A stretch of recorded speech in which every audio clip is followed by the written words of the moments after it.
నిజామాబాద్ జిల్లా ఎడపల్లి మండలం ARP camp గ్రామ శివారులో గల బొగ్గు తయారీ కేంద్రం యథేచ్ఛగా కొనసాగుతున్న అటువైపు కన్నెత్తి చూడని సంబంధిత అధికారుల తీరు పలు ఆలోచనలకు లోను చేస్తోంది. అధికారులే అంధకారంగా వ్యవహరిస్తున్నారంటే నిర్వాహకుల పకడ్బందీ చర్యలు ఎలా ఉన్నాయో అర్థం చేసుకోవచ్చు.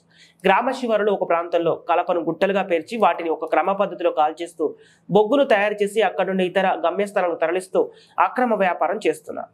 ప్రభుత్వం ఒకవైపు కోట్ల రూపాయల ఖర్చు పెట్టి మొక్కలు నాటి వాటిని పెంచి పర్యావరణాన్ని కాపాడే ఆలోచన చేస్తుంటే మరోవైపు గుట్టలుగా కలపను రవాణా చేసుకుని బొగ్గుగా మార్చడం పలు అనుమానాలకు దారితీస్తోంది. ఈ కేంద్రం ద్వారా బొగ్గు తయారు చేసే క్రమంలో ఉత్పన్నమవుతున్న పొగ ద్వారా చుట్టుపక్కల గ్రామస్తులు తీవ్ర ఇబ్బందులు ఎదుర్కొంటున్నారు.